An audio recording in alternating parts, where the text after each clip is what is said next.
I am so excited for this video. This is my first series in confidence, and I decided to rebrand myself as a confidence over anxiety coach because anxiety coach just sounds bleh. Like, who wants to think about just being coached on anxiety, even though millions of people have it? One of the things that happens though when you decrease anxiety is increase confidence. And I mean, come on now, how amazing does that sound?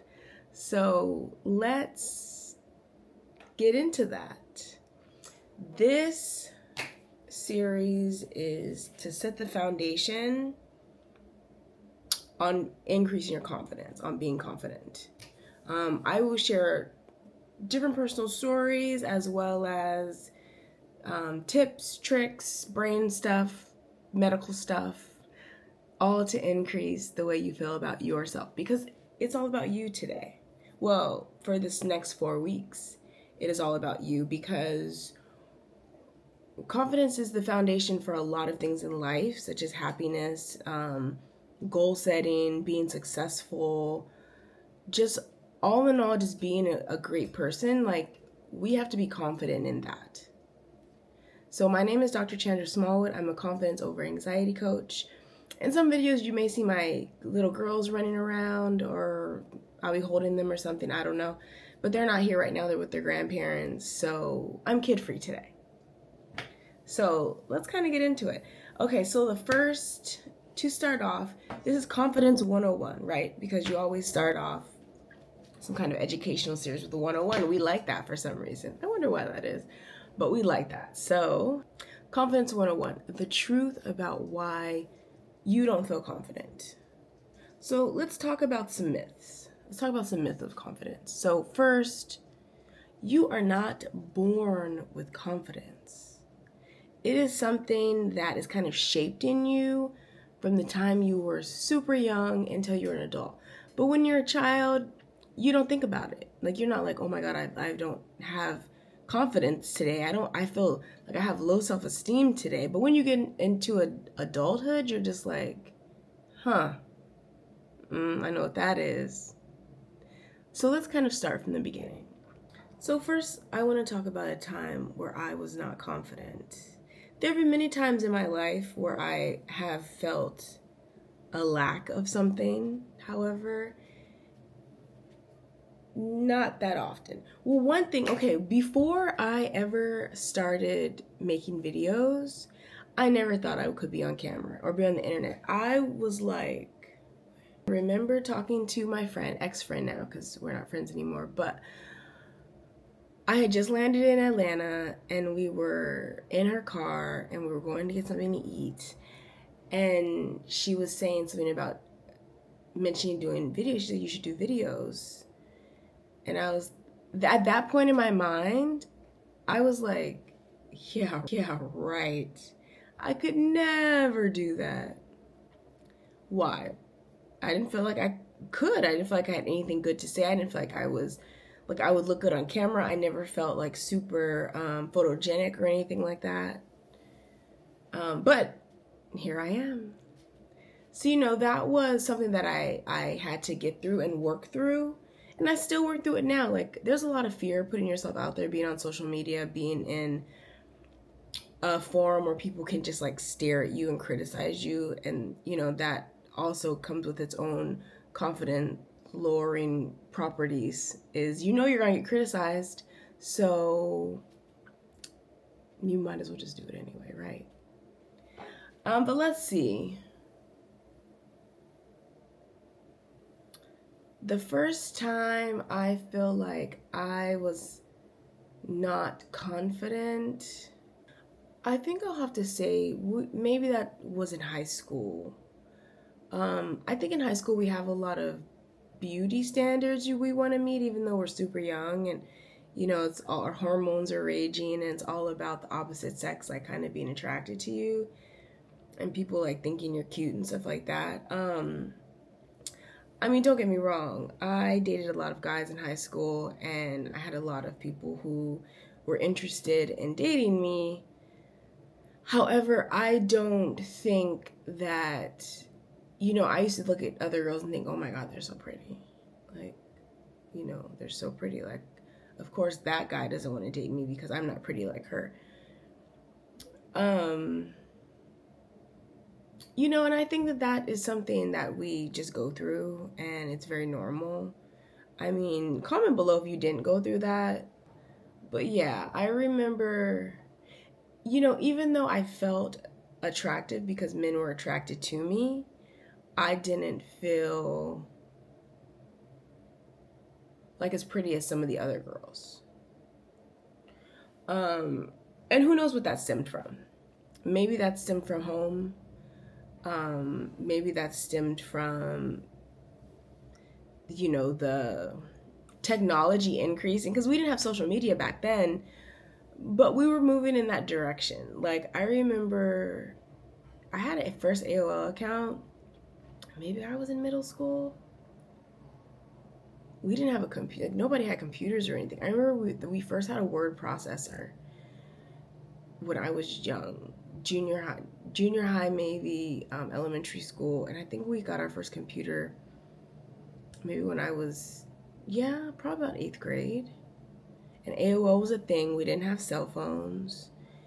And then I remember Black Planet. Oh my God. Black Planet. Like, the most gorgeous girls ever were on Black Planet. And I'm from Rialto, California, which isn't like a hick town or anything, but I felt, compared to these girls that were like from LA and stuff like that, big cities, I felt like, whoa, I must be from like the country or something. They just seemed so glamorous, you know. And also, like, being a light-skinned African-American girl, a lot of the girls that were my complexion were mixed. So with them being mixed, they had like super long curly hair. Like this is not my hair. This is a wig that I'm using because I had postpartum hair loss. I mean, even though you can't really tell anymore because my edges have came back, but my edges were gone. So now I do this more as a protective style. I was looking for a protective style where I could just let my hair just kind of sit underneath, you know, and let it grow back, because I was wearing braids for like a year. I wore braids, and I did that because, like, okay, I'm gonna let my hair rest with the braids. But then once my hair started falling out from the postpartum, I think the tugging from the braids made it worse. Oh my God. And I lost so much hair. And the worst thing about it is my hair was so thick and luscious from the pregnancy. I was so sad. And then I was like, dang. So anyway, that was also very hard for me for a while, because people would make comments to me like, oh, like, one guy said to me, oh, your eyes are too dark for you to be so light-skinned, or you're pale, or you're this, you're that, oh, you talk white, oh, da-da-da, blah, blah, blah. It was just always something, right? And then, you know, inside I always felt like, dang, like, both my parents are black, but like, I'm this color, and like, I have black people hair, which is beautiful. However, it's just more gentle, more sensitive. So you have to like take care of it a lot. And when you're young in high school and stuff, you don't know anything. You don't know what you're doing. I think my mom gave me my first perm, I don't know, in elementary school. I was young. You know, maybe if I never got that first perm, things would have been different, but who knows. Anyway, you know, that was my first little bits of feeling less confident, and things that I just had to get over as time went on. Let's talk about some of the foundations of confidence. One of them being childhood conditioning.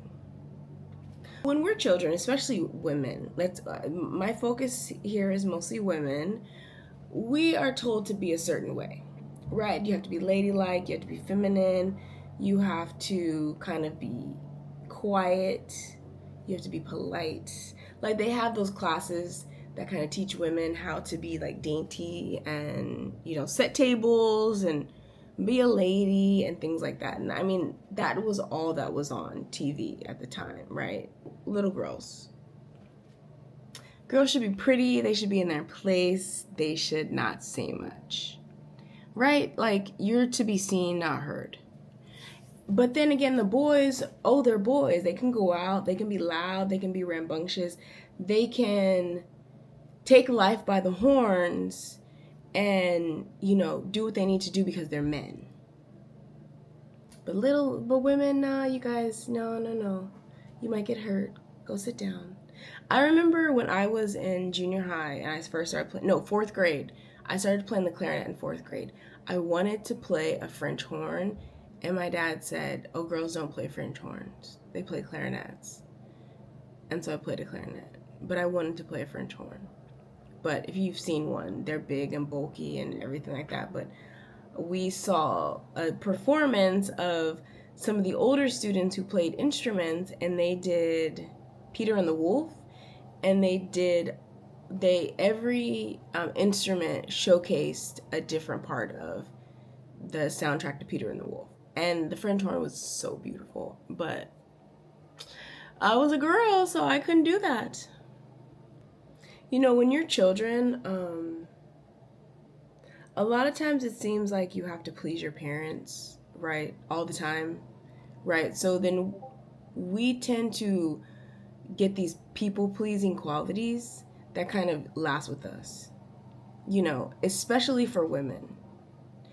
A lot of times, especially for Black and brown women, because there's a lot of people who are overcritical, depending on your culture and things like that. Like, you're supposed to be a certain way. You're supposed to fit a cultural norm, and if you don't, you're in trouble. You cannot really express your freedom because, first of all, you're too young. I mean, you really kind of don't know what you're talking about most of the time anyway, but that's how you learn, right? And we, a lot of times, did not have that. And sometimes we have overly critical parents. My parents were overly critical sometimes. Like, for the most part, they were pretty supportive. But there are definitely times that I know hurt me, that I know I blanked out of my mind. There's a whole time in high school that I have no recollection of because it was such a hard time for me emotionally. Like, we had lost our house and we were living with one of our relatives. I don't remember who. And I remember my parents were driving us to school and picking us up, and we were living in San Bernardino somewhere. And that whole time, and until we got a new house, and that whole time, I just blocked that out. Like, I don't even know where that went. I think that memory comes up for me because my parents lost the house, obviously, and I mean, I was a child, so I had nothing to do with it. But I just feel like there were times when they were overcritical, especially my dad, about different things, and it didn't make sense to me why. Like, it didn't make sense, some of the things that they said or wanted me to do. So instead of learning, it made me really question myself, which I dealt with for a very long time, but not so much anymore. I think once I got to high school, older high school, I kind of found my way a little bit. One of the things that I struggled with were men, because I did get a lot of attention from men. And when you're young and you're a girl and no one has really taught you to do anything except stay in your place, like, you really don't know how to navigate the situation. Like, I remember when I got to high school, I wore some shorts, and I had, my body had developed, my butt had gotten bigger, and I mean, I came from junior high, like, I never got attention like that. I mean, not as much sexual attention as you get in high school. Like, it was like a big difference, and it made me feel embarrassed a little bit. It made me feel shy. I didn't shine from it because I didn't like people focusing on my body. Like, that was hard for me. But I didn't really learn how to deal with that from my parents at a young age. So it's something I had to learn on the way, like over time. You know, when you're a young girl, you want to be as perfect as you can. You want to earn your worth, right? So you do things that kind of fit into that, whether it's being trendy or, you know, reading magazines and trying to be like the magazines, or like, oh my God, I want that. That girl has that. You know, when those are just marketing ads and these people didn't own any of that, and maybe they got it free, but it was because they were in the ad. So, you know, that it's a lot when you're growing up, right? You can probably think back to a lot of times when you were like, yeah, I struggled at that point, for sure. So this goes back to, you're not born or not born with confidence. It's something that you're conditioned to over time. So as well as childhood conditioning, you have society, right? The societal pressures of it all. You're in that not enough cycle. So we're constantly bombarded with images that show us that we're not enough. Like someone else has more than us. They have more Gucci, they have more Chanel, they have a better job, they have a better car, they have a better husband. If you even have a husband, they have a husband. They have beautiful kids. They're so smart. They're up on all the current events. Like women that show up in the media and stuff, you're just like, damn.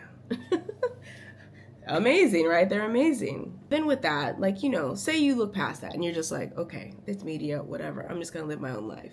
What happens? You are criticized so harshly. Who knows what I'm being criticized for right now in this video? Who knows who's looking at me and like, she should change this or she should change that.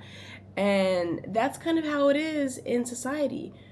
Like, I think women right now are trying to work on really supporting each other, but we still have a ways to go when it comes to that. You know, I think we can be very overly critical, and I find myself being that way sometimes, and I try to reel it back because I really try to be a good Christian, and everyone is going through their, you know, own stuff. You know, especially like with aging, and we're getting older, things are like sagging, falling, like changing, wrinkles are all sorts of things are happening. But hey, I only have one face, one body, one mind, so I need to love it. Definitely. We will talk about that later, however. With societal pressures, we get a fear of rejection, right? We want to be as great and still as perfect as possible. We get a fear of judgment. You know, you don't want to put yourself out there if you don't look pretty. There's so many reasons, millions of reasons why people don't want to make videos on social media. Even though they probably have the most amazing thoughts and information in their mind, they're like, oh my God, people may not like me. And I feel that way all the time, but it's just something that I have to push through, because you'll never start, you'll never get through it, you'll never get better if you're constantly thinking about all those people. I mean, there's billions of people in the world. Like, we're gonna think about all of them? Let's not. Let's try not to. You know, so like when I think about sometimes editing my videos or the perfect camera, like, so this is a Osmo Pocket 3, and this is my first time using it. So I'm hoping that this saves, because if it doesn't save, it'll just be a long time that I wasted. But for the most part, I usually shoot on my camera, and when I got on, I don't know, Instagram or TikTok this morning, the first thing, you should not be shooting with your front camera, you should be shooting with your back camera, and buy this accessory to go on your phone because your videos are not coming out as crisp, as clear as they should be, blah, blah, blah. And I was just like, that is gonna stop someone from making a video that could change someone else's life. So we need to be careful about that, because there are gonna be messages from all over the place that we can't ignore, but it's okay. We need to be, but that's okay, because as long as we're in tune to ourselves, those will kind of just roll off our shoulder. As well as societal pressures, we have racism, we have sexism, we have ageism, we have so many isms that make it hard. So I used to think to myself, I'm a woman and I'm African American. But what comes first for me? Am I African American first or am I a woman first? Because they both have their set of issues. Now I don't think that way. I think I'm just an African American woman and we're our own set as it is because we have been through the most, especially recently. But that's what I used to think about before. If I had to pick a plight, which one would it be? African American or woman? If people didn't see, honestly, for me, I think if I really had to choose, it would be more woman than anything, because being a mom, having hormones like we do, the estrogen, it's way different from being a man. When it comes to race, okay, there's all sorts of shades and different types of African Americans or whatever race or gender. I mean, whatever race or ethnicity a certain person is. There's so many phenotypes that show. And a lot of times that's what it is. It is phenotype. It is what you look. You look at someone, you see them, and they're like, oh, they're black, or they're white, or they're Hispanic, or whatever. But you're kind of a woman through and through. So anyway, what happens? Women have always gotten paid less, if they've gotten paid at all. We haven't been able to work. I mean, right now, our fertility stuff, our choice to have kids or not have kids is in jeopardy. It's not like our black women's choice in jeopardy when it comes to having kids. It's all women in the United States, well, depending on state, that's in jeopardy. We think about going to the Handmaid's Tale, just things are looking a little crazy right now. We have double standards in the workplace, right? Women, especially if you're a black or brown woman, you have to work harder, you have to present better, you have to be confident, you have to show you can do it. People just expect you to either fail or be amazing. There's nowhere really in the middle. When it's double standard, for men, come on, we don't think like that. So, or they automatically think, oh, he's a man, he's doing great, he's gonna be amazing. But that's not, of course, not even close to always the case. And women, we always have the pressure to be strong, especially if you're a mom, right?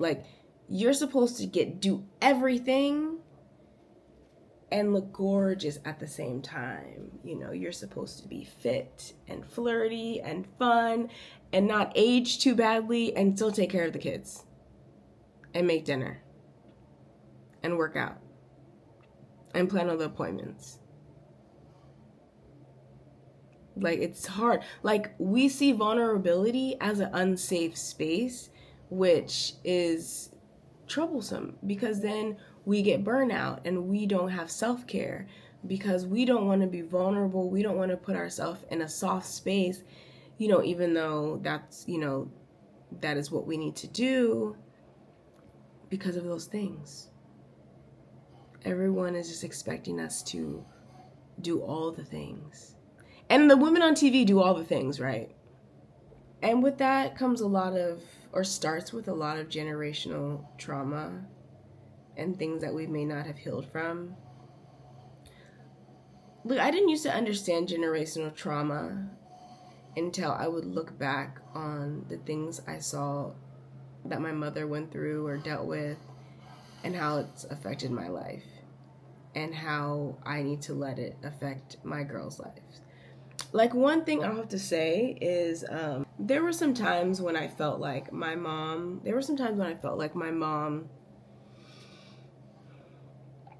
cared more about my dad than she did about us. And sometimes, and that was hard for me because they argued all the time and they were always a source of strife for me. And I had PTSD kind of for a long time for their arguing. And that was really hard, you know. And I think that has led me to not be intentional about wanting to have a husband, because I like to have a peaceful home. Like, I don't want to come home and argue like my parents did.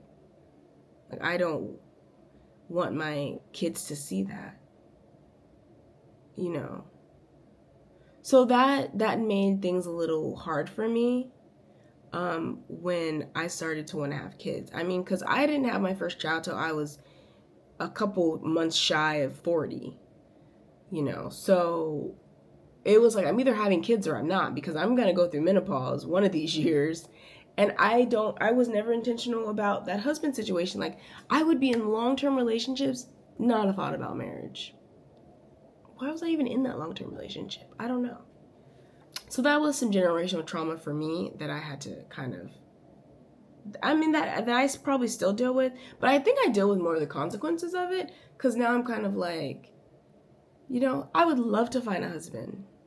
I would love a husband to find me, but the differences between men and women right now are very stark, and we'll see. I don't know. I'm not going to worry about it too much. I'm just going to make my videos and take care of my kids. And with all of that, here creeps in anxiety, right? Like, anxiety is a lot of overthinking a lot of times when it comes to this kind of space. A lot of catastrophizing, like, we're thinking that things are worse than they really are. We're thinking that people are focused on us when they're actually not, because everyone is really focused on themselves, right? Like, I'm thinking, oh my God, who's looking at me and what's wrong with my face? But whoever's watching this video is probably more worried about their face than about my face, right? And this is called the spotlight effect. We think that there's always a spotlight on us. Like, a lot of people don't like to go to the gym, right? They don't like to go to open gym because they think that, oh my God, people are looking at me. People are going to look at me work out. People are going to focus on what I'm doing and how I'm doing it. And I felt that before, because I'm big on classes. So when I go to open gym, I'd have to really like, all right, everyone is here to do their thing. Like me, I'm not sitting here looking and caring about none of these people working out. Like, some people might have cute gym clothes on, but other than that, like, I don't remember anyone from the gym once I leave, you know? I don't remember who was on the treadmill. Well, I mean, okay, if you're looking a little, if you're wearing, you know, something a little crazy, then, you know, I may remember that. But that's just kind of how it is. You have big, bright colors on, I'm probably going to remember that. But I feel like maybe you want to be remembered. But other than that, no one is paying attention to anyone work out at the gym. But we feel that way, and it makes us worry, like stress about, oh my God, I need to go out there and I need to use this machine the perfectly right way, or someone's gonna criticize me and talk about me, and I'm gonna be so embarrassed. And even if they do criticize you or talk about you, it's really none of your business. Let them be that person. That is their task for the time. That is not something that you need to worry about. Let them talk or say anything or think anything, because more likely they're not talking about you. They may think about you for, I don't know, 2 to 5 seconds, and then they've moved on. So don't worry about those 2 to 5 seconds. It's none of your business. We analyze the worst case scenario. So we think about what is the worst thing that could happen. Like, okay, if I run on this treadmill, I may fall. I may tumble off, my nose may start bleeding. I may kick someone in the interim of all this happening. So because of that, I'm not going to run. But more than likely, none of that's going to happen. But we think it might, you know. And I felt this way a lot in planes, because planes have been like my little fear. And I would think, oh my God, the plane's going to blow up. I hate to talk about this right now, because with this whole Trump administration thing, like, planes are doing all sorts of craziness. But before then, that is really unlikely. Like, the statistics of it is pretty low compared to how many planes are actually flying around the sky. Like, even what's happening now, there are so many planes that are making it safely to their destination. But yet we focus on the negative. We're spotlighting that couple bad incidents. We're not talking about the things that are happening normally or happening good and positive, and that what happens a lot in our life. We don't focus on the positive because there's more of it a lot of times than there is the negativity. We just let the negativity run our life. So when we are over analyzing the worst case scenario, we are usually not stepping up because we're like, nah, I'm good. Nah, I'm good. I'm gonna be back here. I'm gonna be back here. And you guys do that. I'm worried about it, so I'm not gonna do what needs to be done. Like, I wish that sometimes I could have a partner in the social media realm and the entrepreneurial realm. And if you're looking for a partner out there, I'm kind of looking for one. But a lot of people don't want to be on social media like that, and a lot of times it's fear. And if you don't want to be, you don't want to be. That's fine. But if you want to be a little bit and you're scared of it, you got to step up. We can't live life scared. And that's what anxiety and overthinking does to us, and that's how it affects our confidence. Because we're scared, we don't feel like we can do what needs to be done, in whatever that is. In survival, sometimes just in life, because we're too afraid. So this leads to self-sabotage. You're not starting that business, right? You're not speaking up for what you want.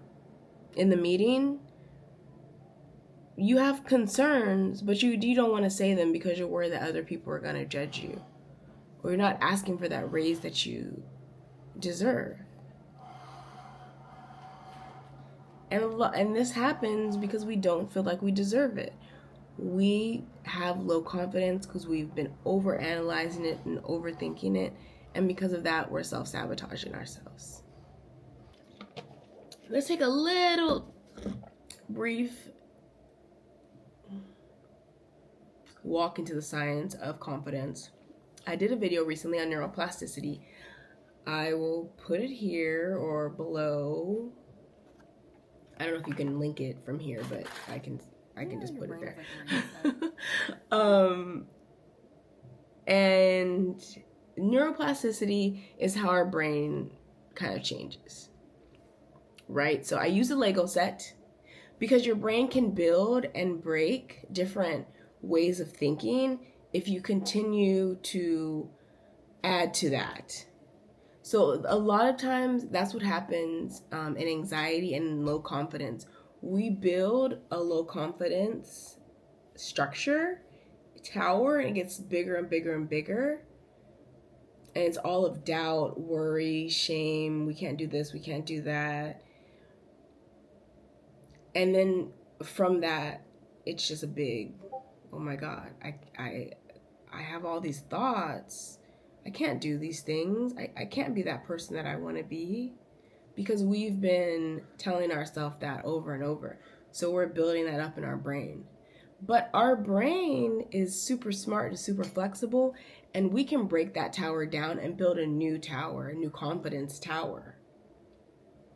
So when it comes to the brain, everything that you've been conditioned to, for the most part, you can change. It may take a long time, may take a lot of work, but you can break that tower down and build a new one. So that's why we're here. So let's reframe confidence a little bit. What it is and what it is not. Confidence is a skill that can be learned and practiced. It's trusting yourself even when you're not perfect, because we're never going to be perfect. And we still have to trust that we are enough. It's the ability to take action despite the fear. Because we know I got this. Even if I'm scared, I don't want to do it. I don't want to do it. But we know we can do it. What confidence is not. Being flawless is what confidence is not. It's not happening. This part of this hair has been higher than this side this whole time, and I've been looking at it, and it's kind of annoying, but whatever. I'm not flawless, and it is what it is. So confidence is not being flawless or never having doubts. It is not something that just happens overnight. It is not being the loudest in the room. True confidence is felt, not forced. So I want you to think about those. What confidence is and what it is not. And think about how you've thought about confidence all this time, and if what you thought aligned with those truths. Let's talk about changing this a little bit. So I'm getting to the end of the video. This is already kind of long. This is going to be a 4-week series, 2 videos a week. Today is Friday, so I'm kind of at the end of the week shooting this video. So I may post it this weekend, but I may just start next week. So I'm going to try to be as consistent as I can with maybe a Monday and a Thursday. But it's a little hard during the week with the kids. So let's talk about some mindset shifts that we can start with today. Just something you can just leave this video with and think, okay, I can do this today. First, catch and challenge negative self-thought. We need to decrease the neuroplasticity of being negative and talking about ourselves, being on ourselves, and building up something new and positive. Do not talk to yourself worse than you would talk to anyone else. There's some ways you would never talk to your friend, your mother, your pastor, your teacher. Don't feel that you can talk to yourself that way. Love on yourself. Be your cheerleader. Be your number one supporter. First of all, you have to be. No one else is going to be. Stop seeking permission to be confident. We need to focus on being who we are. And that is hard. One of the hardest parts of life. But it's something that can be done. Hey you over there. I almost didn't see you there. I feel some energy from you. I feel that you're dealing with some emotions that you're not sure how to deal with. Maybe a little bit of anxiety, maybe a little bit of fear. I can sense it. It's just oozing out of your pores a little bit. I have a great offer for you. I just launched a program about decreasing extreme emotions, fear, and anxiety. This is a program that I created due to the fact that I dealt with anxiety for almost 20 years. So if you don't know what's happening to you or what you're feeling really, this is the program for you. This program will tell you from the basics of emotions, feelings, anxiety, fear, stress, and will help you get through, as well as give you a large toolkit of coping mechanisms and how to help. Confidence does not come after success. Confidence makes success. We will never get to where we need to be if we're gonna wait for the confidence to kick in, but we can't. It's not kicking in because we have all the fear that's kind of blocking it. That fear tower, that negative talk tower, that I can't do this tower is so big, we are not getting to the success. We have to break all that down, build our confidence up, and the success will come. If you ever think that you're gonna feel ready, you won't. That's how I felt when I had my daughter. So my first baby, she was not planned. But she was such a blessing, so it didn't matter. But I used to think, I'm not ready to have a kid. If I wouldn't have just gotten pregnant in DR at a wedding, because we had a bit too many cocktails, she would not be here. And she is such a blessing to my life, and I just love her so much. If you know Ocean, she's a force to be reckoned with, and she's amazing. So yeah, I never felt ready, and I could never thought, oh my God, how's this gonna be? Life is gonna be so hard. I don't know how to be a mom, blah, blah, blah. But hey, it was what it was. I was like, I'm not gonna get an abortion. I was 39 years old. Nah, I wasn't. I was having the baby. That was for sure. I told myself if I ever got pregnant when I was older, I would have the baby. And that's what I did. Yeah, so if you wait till you feel ready, you'll just wait forever. I would have maybe never had kids if that situation didn't happen. You know. And success isn't gonna just randomly happen because you have too many cocktails, nor is confidence. That's not what I'm saying. Maybe, since you have liquid courage, but that's very temporary. So we don't want that. We don't want you drinking all day to be courageous. We don't want that. We need to fix the brain. With that, also take small daily actions that build confidence every day. Just do a little thing that you wouldn't have done maybe the day before that you want to do, that is beneficial for you. Confidence comes from evidence. The more you do something, the more confident you'll be about it. More natural it will become. Speak up in a meeting if you have one. Compliment yourself in the mirror. Say, hey, you're beautiful today. Set a little goal and achieve it. What am I going to set for my goal today? I am a little bit behind on my patient notes at work today, so I'm going to set the goal to finish 10 patient notes today in between my appointments. 10 patient notes. 10. I can do this. I can do this. So yeah, so that's my little goal for today. So I will report back about that. So I want to challenge you to identify one self-limiting belief you have about yourself and reframe it. Change the narrative. Whatever it may be. Your hair, your skin, your personality, your nails. Reframe it. You want to make a video on social media today? Just make a video and post it. Don't even think about it. Make the video. Don't even edit it. Post it. Sometimes in the editing process, you're like, But I actually don't mind hearing myself talk, so at least I don't have that hurdle to go over. Some people don't like to hear themselves talk, and that, you can get over that. But that's just a bigger hurdle. So drop in the comments below, what is one thing that is holding you back from feeling confident today?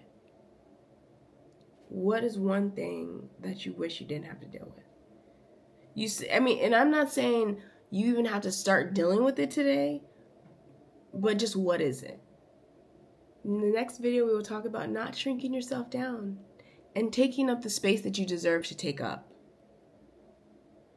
Until then, please like, subscribe, share. My name is Dr. Chandra Smallwood. This is the beginning of the confidence series, and I'm super happy to be here. The confidence over anxiety series. I like that. Hopefully you like it too.